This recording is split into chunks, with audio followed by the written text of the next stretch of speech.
Back into another live edition of the Patriots Beat Podcast right here on the CLNS Media Network. It is Brian Hines. It is Alex Barth.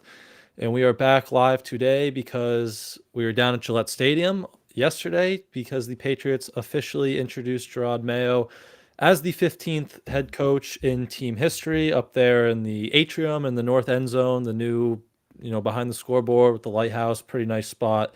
And Mayo and Thundercat were there to address the media and talk to all of us for a while. And I know some people labeled this press conference as a must-win for Mayo, but I thought it was about what I kind of expected. You saw his personality that we've gotten to know, but his personality obviously much different than Bill. He said he wants to be different than Bill, but a lot of the important stuff, the offense, the coaching staff was kept under wraps, right? He didn't show his cards, but for as a introductory press conference goes, I thought it went pretty well for Jerod there yesterday.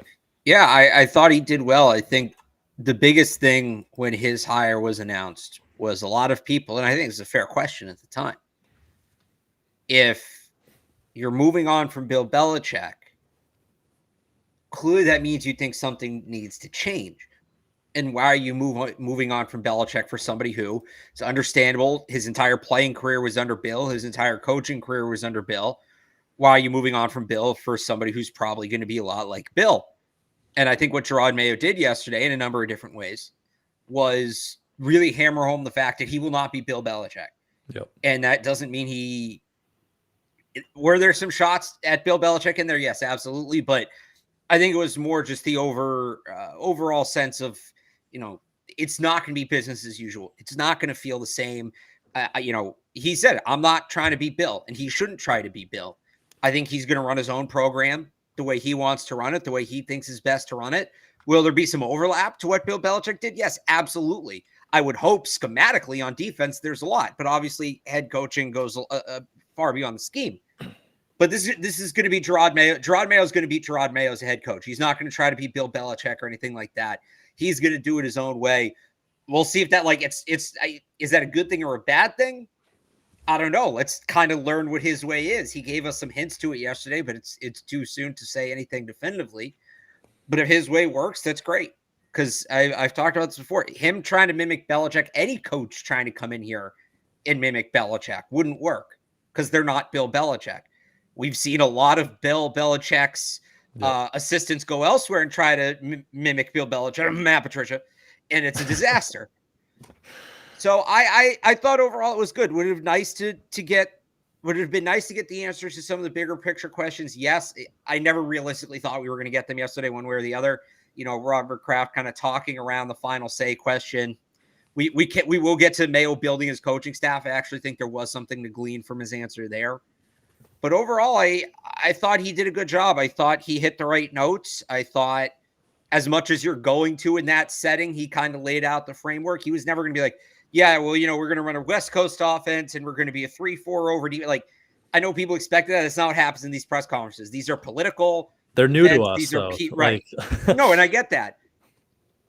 These are PR political events where it's, win over the fan base, win over your team, win over others in the building.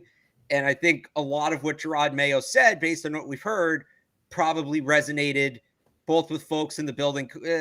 Fan base, I think, was hit or miss. I also think there's some fans that are just never going to accept Jerod Mayo because he's the guy replacing Bill, the same way there were certain fans that were never going to accept Mac Jones because he was essentially replacing Tom Brady. I know Cam Newton's in there. There were certain fans that were never going to accept Cam Newton. Like, that's always going to be a part of the fan base. But I thought for the most part, Jerod Mayo more or less hit on what he needed to hit on in this. And I thought he did a good job.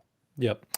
And it's definitely different than Bill. He said he's not Bill, and the personality is hit or miss. So he's up there cracking jokes and, again, calling Kraft Thundercat. So it's definitely a different vibe as a person, but then you hear them, like, how many times did they say we're going to be collaborative and we're going to take this collaborative approach? No echo chamber. Yeah. Knock down these silos and no echo chambers like that. And I think he even mentioned Jerod, like, repairing relationships and connecting with this younger generation of players, which it's pretty night and day when you're talking about a 72-year-old coach who was in this spot beforehand. So definitely a different vibe, but I guess we can kind of start with the personnel department because that's a big area of focus right now. And I don't know, when we were sitting there waiting yesterday and we're watching, Mac Rowe and Pat Stewart and then Elliot Wolf and Cam Williams and Steve Cargile, they all walk in. Like, I turned around to Taylor,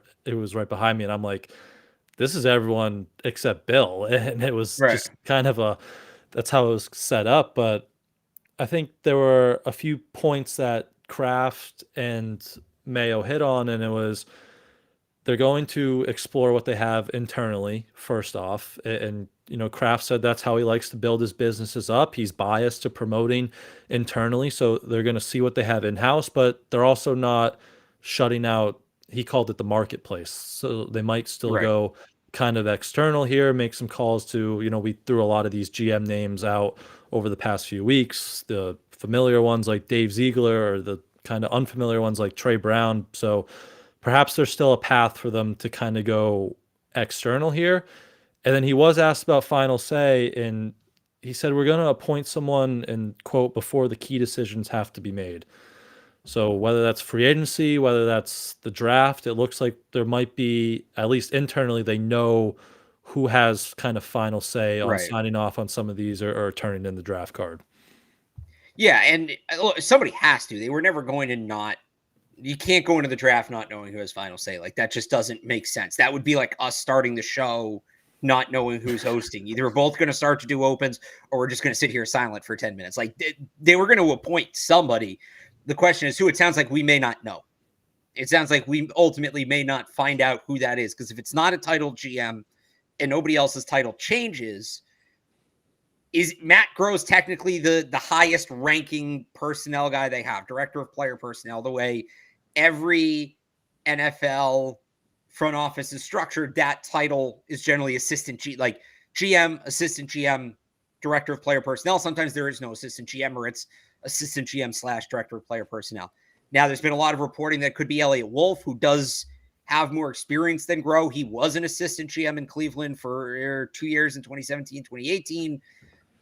I've talked about it. That's a weird dynamic. If he has final say, are you promoting him over Groh? Are you demoting Groh? Is he just going to essentially be able to overrule his boss?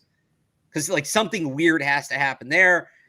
Or is it Jerod Mayo? Like, those seem to be the three most likely candidates if they don't bring in somebody else. Now, I'll tell you this. If we get to like the end of February, the beginning of March, and we hear so-and-so, John Robinson, Dave Ziegler has been hired as like a senior football consultant or something, that's probably your final say. Yep. And I think basically what they're doing, just reading between the lines, they're going to kind of, the Crafts or in Jerod Mayo, or they're going to sit down with Mac Rowe. They're going to sit down with Elliot Wolf. They're going to sit down with Carlisle. They're going to sit down with probably Cam Williams. And they're going to sit down with a couple of external candidates and say, what's your plan? And whoever's plan they like the best, they'll give final say. And I think if it's somebody in the building, they'll just, hey, it won't be this simple, but right, send out a memo, hey, as of now, Mac Rowe has final say. If it's somebody external, then obviously they have to make the hire, and then it becomes a little more apparent. But it does still feel like they're in the process of figuring that out. Kraft said it'll be done before the important decisions have to be made. That's where I kind of wonder what important decisions have to be made now. Now, yeah, there's a coaching staff to fill out. And they still have, I think Jerod Mayo is going to have final say on that. I think at this point we're talking about final say for internal player personnel, agents. right? Yeah. So internal free agents, external free agents, the draft. When it comes to that, you got to start figuring out what you're going to do with internal free agents. You've got they have like a week. I wouldn't say any decisions have to make right now, but you have the Senior Bowl in 2 weeks, the Shrine Bowl in a week and a half, and then you'll really start ramping up with internal free agents. You'll have the combine in late February, because you can have somebody come in on draft day and say yes or no, but if they haven't been along for the ride, if they're not familiar with the process, they're going to be less effective, right? So to me, like, you got to know within a week, maybe 2 weeks, who that is going to be that has final say. And maybe we'll know, maybe we won't. Maybe we find out in one of Mike Reese's Sunday morning notes columns. Maybe it's an external hire, but that is still it sounds like they're gonna. There's an old Belichick quote when they were trying to figure out whether to start Tom Brady or Drew Bledsoe, and he was asked, if he asked, did you pull the players? And he goes, "Hey, we pulled the players, we pulled the coaches, pulled the cafeteria workers, the barbers, the third graders, the truck drivers." Like, they're just going to ask everybody, see whose plan they like the best, and empower that person. And that's not necessarily a bad strategy. I just would have started it 2 weeks ago and had the answer already. I just think they're a little behind on it. Yep. I want to ask you about Matt Groh, because I know a lot of these, scouts and personnel guys, even when the coach gets fired at this time of the year, they stay on through the draft because they've been working on this so much. Yeah. What do you think if Bill goes to Atlanta here, which he took a second interview with them, and that looks he's going to Atlanta. Yeah, that looks pretty much done. Could you see Groh leaving now if Bill wants him and Groh wants to go? Maybe he hasn't liked how Bill's stepped on his toes or whatever, but if Bill wants him and Groh wants to go, could you see a path where they lose Matt Groh immediately right now, or maybe some of those other people in that personnel department that are kind of loyal to Bill and follow him? I think that's more concerned with the coaching staff, because we've heard it wasn't all sunshine and rainbows in the personnel department. So I think those people might be less inclined to follow him. Also, it sounds like Terry, what's his name? The GM in Atlanta. Oh, I forget his last name. He's meeting with Bill though. Right. He's going to be a part of the meetings, which tells me he'll probably still be there. I wonder if Bill's going to have full personnel say. Terry Fontenot. Terry Fontenot. Yep. The fact he's going to be part of the meeting, he'll probably still be there. I wonder how much personnel say Bill's really going to have. Or if it's, he's just going to coach. And if the GM's staying, you figure he's keeping his staff on. So, maybe next year some more guys trickle over for like the 2024 or 2025 offseason. But I think and look, maybe one or two guys from the front office go. But I'd imagine the higher ups, they have a chance to run their own ship. I'm talking about Groh, Wolf, Williams, have a chance to run their own ship. Doesn't sound like they were super pleased with the power they were being given by Bill in the first place. Atlanta's going to have its front office somewhat intact. I don't worry about it as much on that side. I think it's more of a coaching issue. Yep. Agree with you there. But let's get into that coaching staff a little bit, who might stay, who might go. But before we do that, let's take a very quick break and we can hear from our friends over at FanDuel. NFL season is wrapping up, and there's still time to get in on the action with FanDuel, America's #1 sportsbook. Right now, new customers get $150 in bonus bets, guaranteed when you place a $5 bet. That's $150 in bonus bets, win or lose. Now, the app is so easy to use, and there are so many different ways to bet, like live same-game parlays, find bets in the new Explore tab, make a parlay in the Parlay Hub, the best way to find popular parlays, and more. So visit FanDuel.com/Boston and make your first bet a layup. FanDuel, official partner of the NFL.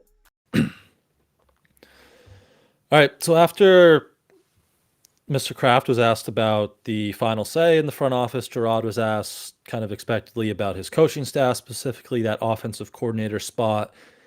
He said he's still working through that. Everything's under evaluation, were his exact words.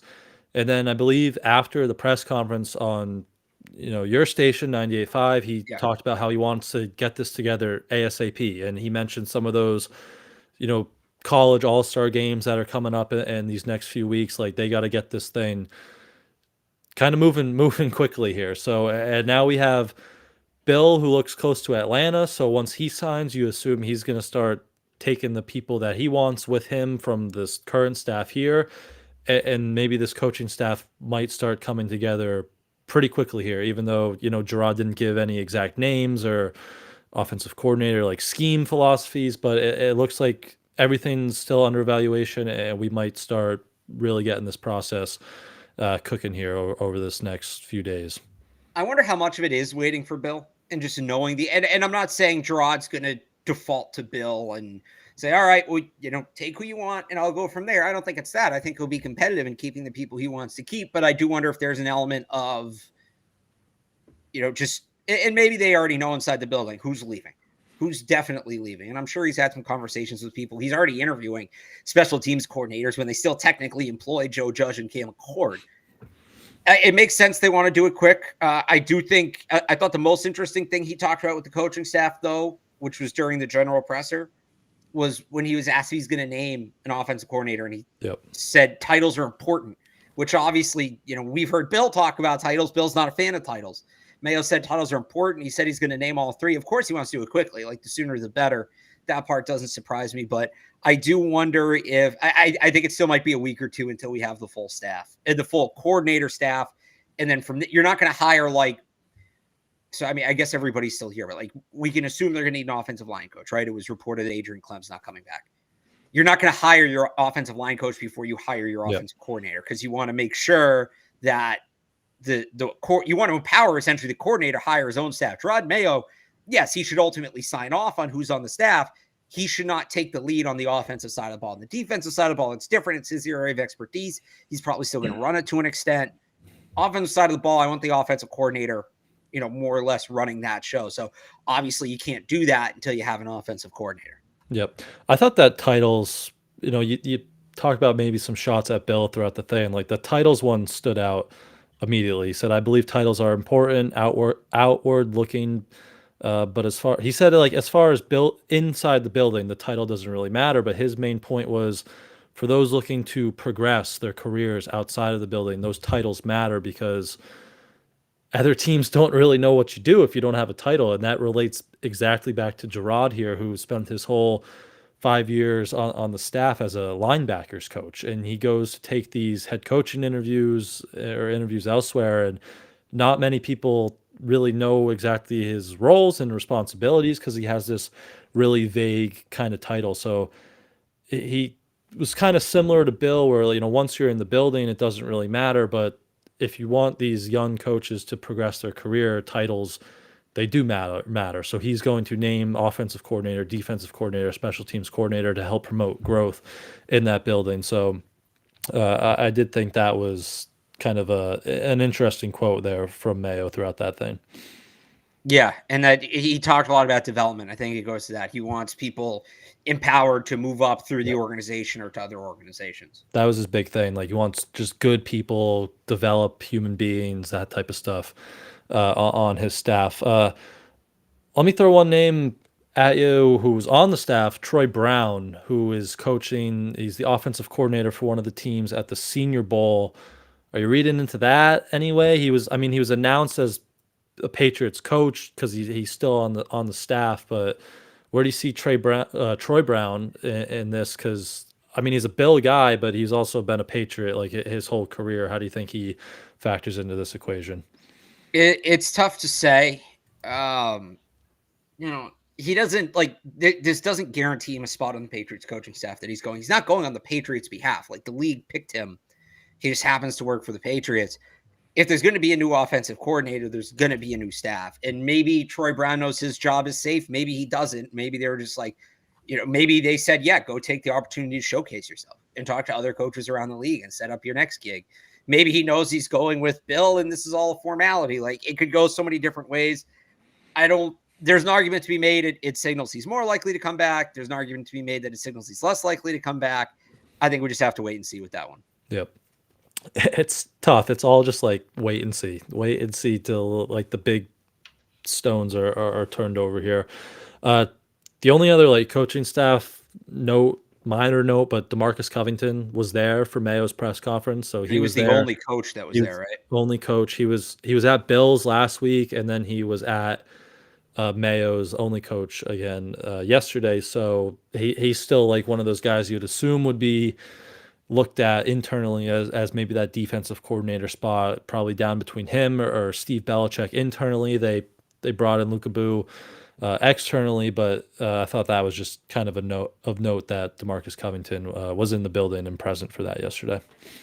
I still think he should be the guy if Steve leaves. And they have to interview one minority candidate because of the Rooney Rule. I'm not saying that's why they interviewed Luka Boo. Like I said, they're going to need a linebackers coach, right? Maybe he sticks around, but it's good to see Covington around because that's the guy they should make a push to keep as the defensive coordinator. Yep, absolutely. But those were kind of the big bullets with the personnel control and the coaching staff, obviously, that was what we all wanted to know going into it. We can talk about his money quote a little later here, but were there any other like small things or anything in general that you took away from that whole presser yesterday? I think that was pretty much it. All right. So let's talk about the money quote, but let's take one more quick break very quickly, and we can hear from our other friends over at LinkedIn. Was brought to you by LinkedIn Talent Solutions. At the start of the new year, every small business owner is asking themselves the same question. What's the one move I can make that'll take my business to the next level in 2024? LinkedIn Jobs knows that your success all depends on the team you surround yourself with.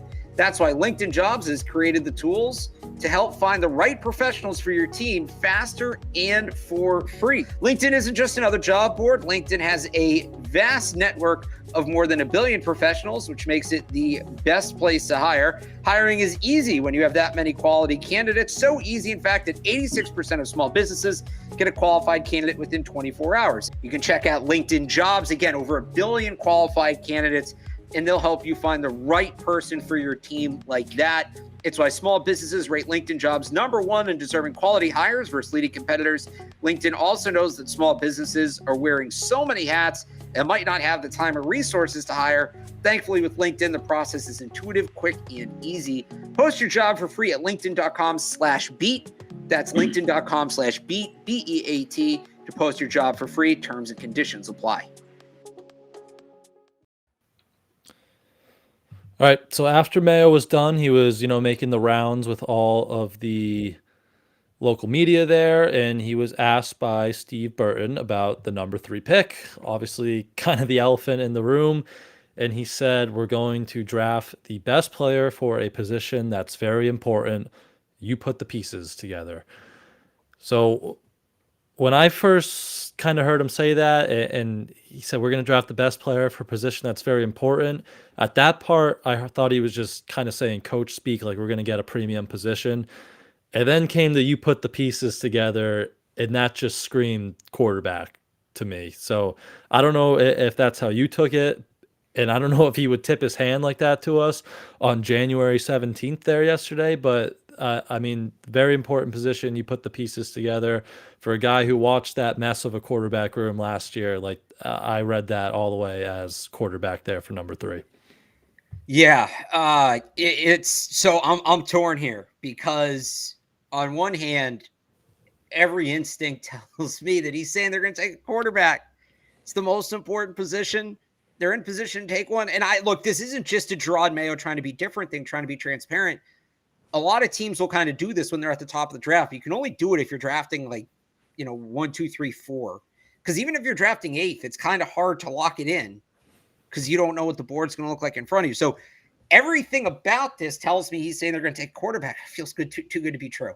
I know. And that's why I can't get my hopes up. But, does a position that's very important, is that just his way of saying premium position? Because we talk about premium positions. That's quarterback, tackle, receiver, corner, edge rusher. Which they need all of them. Right. Those are the premium positions. Or is it is a position that's very important or a position that's most important? If you want to read this as him saying they're taking a quarterback, I have no problem with that. You know what? They should kind of have an idea. They're at a point right now where they can have an idea. It's different. It's different because they're not picking 15th and you don't know. If they know, all right, we know we're going to have a shot, assuming they take Caleb Williams off the board because he's going 1. Assuming that they like both Drake May and Jane Daniels, they're going to have a shot at least one, if not both of them. They're guaranteed a shot at one of them. And if they don't get one of them, they have a shot at Caleb Williams, even better. They can go in to the offseason knowing, okay, we're going to draft this quarterback. So we're going to spend all this money at wide receiver. We're going to, make this trade for a tackle. We're going to, this and this and this. And it gives you some flexibility. Do they need to tell us? No, I'll take it. The more information we have, the better when it comes to the draft. But makes our life easier.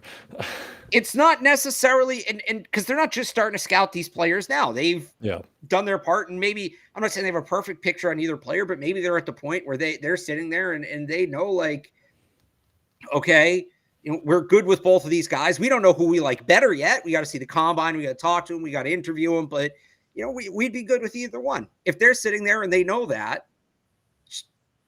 not a bad thing to know. All right, we're going to take a quarterback at 3 and we're going to plan our offseason around that. There's nothing wrong with that. Yep. Yeah, I get we're going to draft the best player for a position that's important, like tackle and wide receiver, obviously big needs, but the fact that he just you put the pieces together, like that just screamed quarterback to me, because it's obvious this year was a disaster because, for a lot of things, but quarterback was one of the biggest pieces of that puzzle, and none of these guys look like you can build with them going forward. And with 3 quarterbacks at the top of the draft, just literally put the piece together, and it looks like he's talking quarterback there. So yeah, we've never been in this situation, because they're always picking in the 20s or the late teens, that you never just, the board, there's going to be out of these 3 players, one of them is going to be there for you. So it is a little bit different situation there. And maybe it's just kind of Jerod's way of doing things. Maybe you talk about how he's going to be different than Belichick. Maybe he is just going to be a little bit more open with some of this information, but we'll kind of see. But that was kind of the big money quote. That was what got all the attention after the press conference. But what did you make, speaking of quarterbacks and the press conference? Mac Jones was the only offensive player there yesterday. What did you put anything into that or make anything of that? No, it doesn't surprise me. The one thing that's been pretty solid about Mac Jones throughout his time is he is a competitor and he is a worker, and he's a team guy.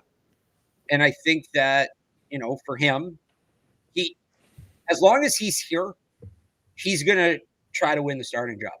And if they trade him somewhere else, he'll try to win it there. I don't necessarily think he's has to be a Patriot at this point. He probably wouldn't mind being traded, but he, gets benched, midway through the season, isn't active for the final game. He's not the kind of guy that, I'm going to take my ball and go home. I'll talk to you on the goodbye call when you trade me. He seems like the kind of guy that's going to hang around, that's going to keep competing, that's going to keep working. And if he gets a shot here, great. If he gets a shot somewhere else, it is what it is. So I think as a show of support to his new coach, as to show to everybody in the organization that he is still invested, he is still bought in, he does still want to be a presence, that kind of lines up with what his personality's been this whole time. So it doesn't surprise me. Now, those are all great traits to have in a quarterback. I think he has them. Doesn't mean anything if you can't hit a receiver. So I'm not saying him being there means he's going to be the starter and Jerod's going to be like, Mac, you were at my press conference. You are my starting quarterback week 1. It's not that. But it's just, I think he wanted to show that he's still invested in the organization. He showed that. Whatever comes of it, I don't know how much comes of it. Again, I think they're going to take a quarterback in the first round. I don't think you can have a first-round quarterback on the roster with Mac Jones, and that doesn't mean you need to trade him tomorrow. Maybe you trade him in March. Maybe you don't trade him until after the draft. I don't think Mac Jones is going to be here next year. But I think for the time being, he wanted to show that he still supports the organization because it is still his organization. And for what it's worth, it's a nice gesture. I don't know if it's worth much more than just being a nice gesture, but it's a nice gesture. And maybe, too, he's trying to get some of the, brat stigma taken off and show other teams no, I'm good with them. No, it wasn't an issue. I was still bought in. I was still invested, and you don't have to worry about me checking out. Yep. Yeah, I agree with you, and I don't think he's going to be here next year. I don't think he's going to be here next year because they'll probably take a quarterback. But are you is that door 100% closed for you right now? Because what if this best player at a position that's very important is Joe Alt at left tackle, and then they go out and bolster the receiving core somewhere else? And I'm not saying this would be my ideal path. I don't think this is your ideal path, but is that door 100% closed on Mac Jones for you? Because he is still on the roster right now. He's cheap for next year, and maybe they view themselves as, maybe they don't like all these quarterbacks, or they're committed to any of these quarterbacks, and maybe they think their team is 2 or 3 years away from really competing, and they maybe just are content with building the roster elsewhere and maybe trying this again with Mac. Again, I'm not for that. I don't think you're for that, but could you see a small chance that that's still a path that they're considering? Yeah, you never know. I wouldn't close the door on it entirely, but out of 100, less than 1%, I would say. But maybe something works out where they get a bunch of, they just fall in love with Marvin Harrison Jr. and they add a bunch of tackles in free agency or through trades. And they say, you know what? We'll give him one more shot. Like, I wouldn't do that. And I don't think they'll do that, but you never know with these things. You truly never know. Yeah. You asked me before the 22 offseason, all right, Mac Jones had a good rookie year, but they need more skill in offense. What are the chances they take a third round guard? Right. That's kind of what we're getting at here. It's like the chances may be low, but they're never zero. Yep. Nothing's ever 0% in this league. But the last bit of quarterback news we can kind of talk about it, and there were some people talking about it in the comments there. About an hour ago, the Bears, it was announced they interviewed Cliff Kingsbury for their vacant offensive coordinator spot, which just screams Caleb Williams all over the place at 1-1, which they didn't hire him. It was an interview, and we talked last show or 2 shows ago that they brought in Greg Roman for an interview, which would, pair you with Justin Fields. So it looks like they're in this, they're collecting all this data. They all say like the draft is just a fact-finding mission. So they're, turning over every stone here. And that was Cliff Kingsbury, who just worked with Caleb Williams. But if that is the hire, you would just kind of lock in Caleb Williams at 1-1, and Justin Fields is probably on the market there. Yeah, they probably brought in Greg Williams and said, what's your plan with Justin Fields? And they brought in Cliff Kingsbury and said, what's your plan with Caleb Williams? And whichever plan they like best, they'll go with.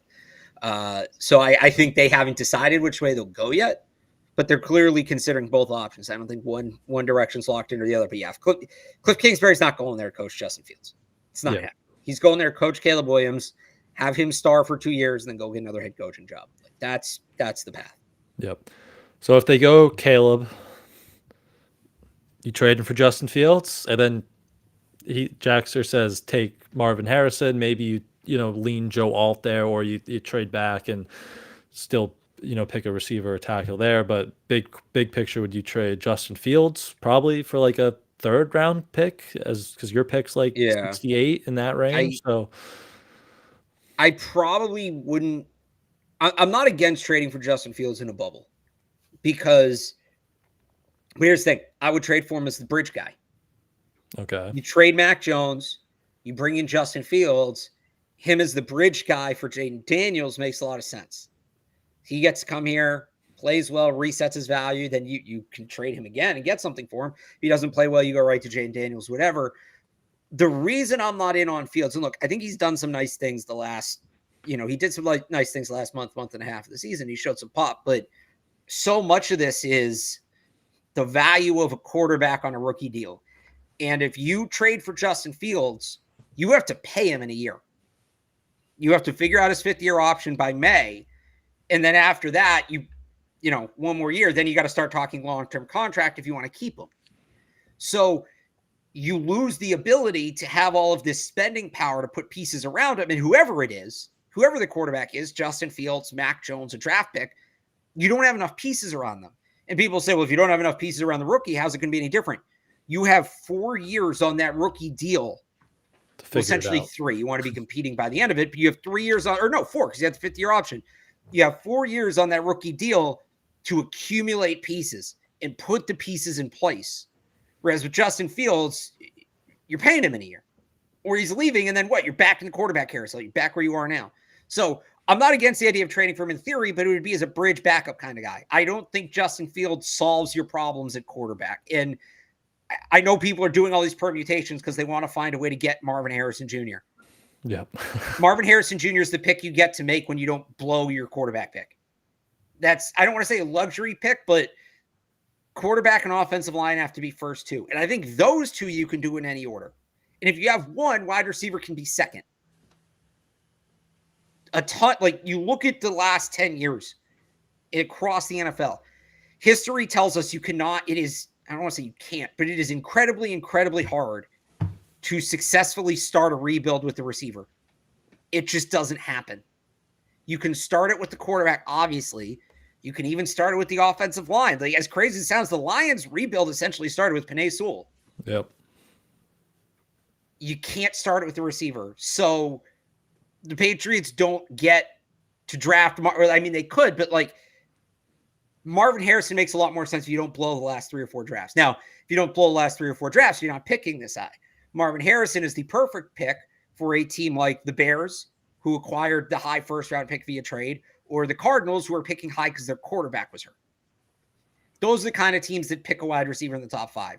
The team that's there because they won 4 games with essentially their full roster, that team doesn't necessarily get to take a wide receiver. Like, you have, as crazy as it sounds, you have bigger needs than wide receiver. Yep.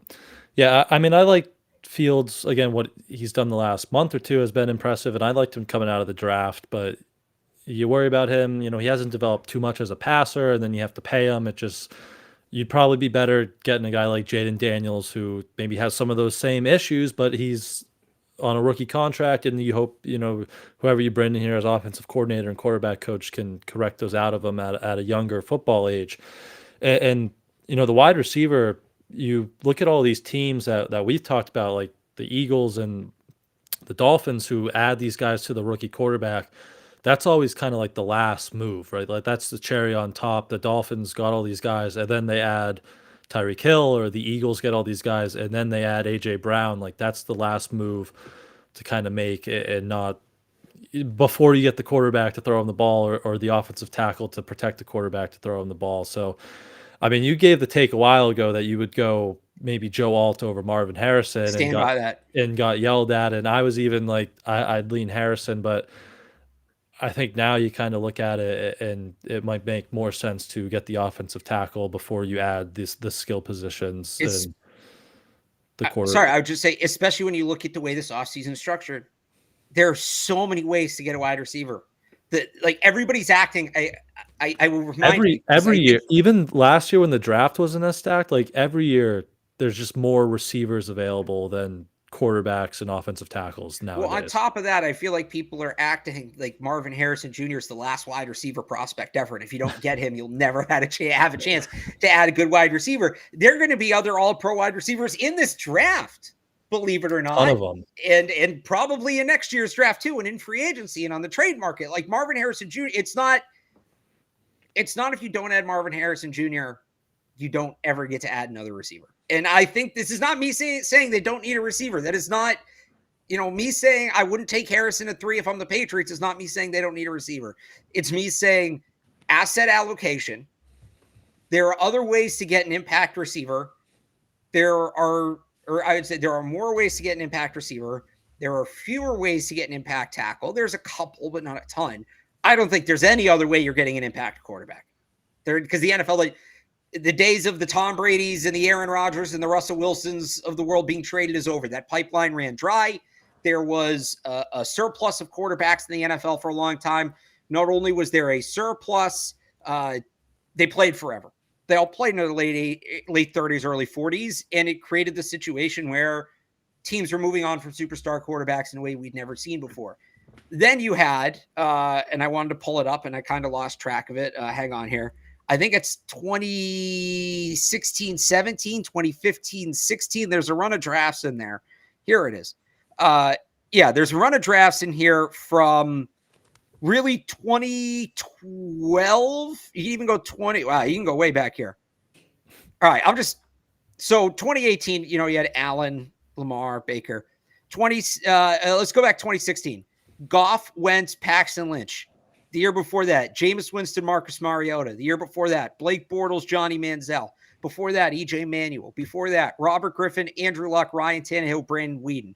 Before that, Blaine Gabbert, Cam Newton, Jake Locker, Christian Ponder. Before that, Tebow Bradford. Before that, Mark Sanchez, Matthew Stafford, and Josh Freeman.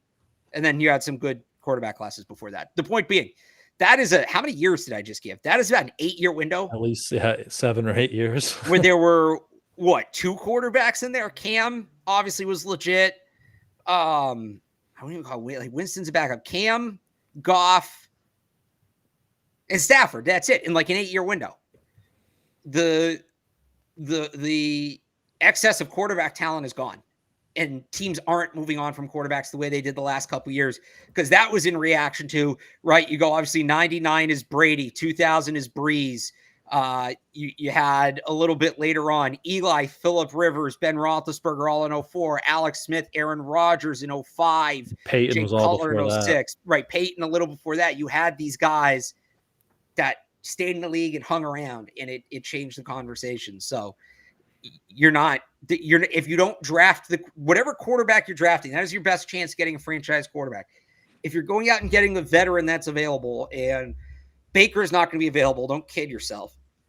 You're looking at the best option being 36-year-old Kirk Cousins off a torn Achilles, which is scary.